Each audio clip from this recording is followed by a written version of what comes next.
Well, that. I would love to see, you know, laws in the US that disallow people who work in the financial industry from ever having a job regulating the financial industry. So if you were, hedge fund manager and work at an investment bank, whatever, you could never work at the SEC or at Treasury or anything else. Like, it should be your head of the Treasury should be someone who, like, I don't know, runs the School of Finance for the University of Chicago, or is a securities lawyer who teaches classes at Harvard or whatever. Like, it should be somebody who's an academic, whose entire focus is the law and regulation, and not, hey, in 2 years I'll get my board position back at JP Morgan, everything's going to be cool. That should not be at all the motivation. It shouldn't be. If you are an enforcement officer for the SEC and you leave to go take a job on Wall Street, you can never come back, Hmm. right? And if you had that job on Wall Street, you can never go to the SEC. It should be, you know, you get to do one tour of duty, baby, and if you leave, that's it. You're never coming back. You're gone, and we will have somebody else do that job, because there's just so much incest that happens, and so Yeah, I'm I curious don't to know if see we'll ever what's get that. I'm curious to see what's going to happen with this. I don't know. Did they call it the Pelosi bill? I think that That's what someone that's what Josh introduced to the. Hawley's calling it. Yeah, Um, and for a decade now they've been trying to get this thing in there, and it's one of those few bills that actually has bipartisan support in yeah. the U.S. That's why Because I'm you curious. have a bunch of Democrats that do insider trading, and you have a bunch of Republicans do insider trading. Then you got on both sides two groups that are horrified by it. Hmm. So, Or aren't very good at it. um, yeah, yeah. But I think there is an outside chance that you can get this thing passed. Um, but you know, if We'll it does, see. it'll be the first bipartisan bill we've passed in the U.S. in fucking 30 years or something. Yeah, But like literally. Yeah, probably yeah, since that fucking immigration bill that was done with the was it the Gang of Six or something like that? I can't. The Gang of yeah, some number. I can't yeah, remember how many it was, but Lindsey Graham was in there, and I can't remember who else. But there was, I think, like McCain and McCain. Yeah, yeah, Schumer. Yeah, yeah. yeah. But But that was probably the it last time, right? That was fucking like exactly. 20 years ago at least. It's been so partisan, that you really can't find anything to get both sides jazzed about. Uh, Well, I mean, you see, I I'm I'm hoping you can combine the Democrats with some integrity and the yeah, Republicans that hate Pelosi, yeah. and hopefully there'll get be enough get of them. those to Yeah. yeah, yeah. So we'll see how far it goes. I mean, it gets proposed every year, and every year there's some powerful dirt bag on a committee that goes no No. and pushes it down again. But I'm in the process of trying to organize. I guess it'd be a lobbying group or a super PAC or something. But I want a specific piece of legislation that I'm writing, and I'm calling it the Retail Investor Protection Act. And it's going to be a broad piece of legislation, and uh, essentially, I'm going to lobby. I'm going to go to DC, and I'm going to talk to as many members of Congress and the Senate as I can, and say, hey, we need to eliminate naked shorting. One, get no more naked shorting. I don't care. Reg show out the window. You sell a share that doesn't exist, you're going to prison. You're paying a fine. It's going to be so astronomical that you'll never want to do it. Two, no high frequency trading. When you buy a stock, you have to hold it for 5 minutes or 10 minutes or something before you're ever allowed to sell it again. To keep these trading computers from bouncing the same share back and forth a million times in nanoseconds and manipulating the price of the market. No more of that. No more payment for order flow. No more dark pools. If you're going to trade a stock, it's going to go through a lit exchange, and we're going to see in real time what that stock is selling for, right? No more these weird debt swaps. So a lot of the FTDs that are out there, uh, they're they got 35 days to make good on it. Well, they just trade it with somebody. They trade that debt with somebody else's bad debt, and it resets the entire clock. And so they can permanently just trade this hot potato around forever, theoretically, and never have to close out a position. There's a few other things in there.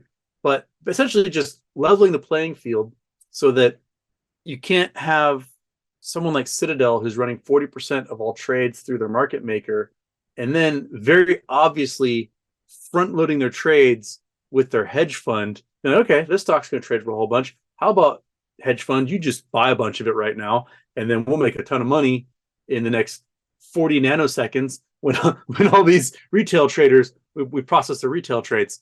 So just leveling that playing field and making it so that retail investors aren't absolutely screwed in all these things. Because as the system is now, it is designed specifically to destroy American business. Because if you're allowing these short attacks to happen, they will look for any company they can destroy to be able to make a quick buck. And that's not a great way to have the chief motivator of your entire economy be like, let's murder the economy. Let's make sure we lay off those 40,000 workers and sell off all those assets and tooling and everything else. Because I just made myself a quick buck. Me and the bros are going to go golfing. That's not how an economy should run. We should have an economy that fosters investment and fosters building these brands and making them, as global as possible. And like we need a system of support, not a system of destruction.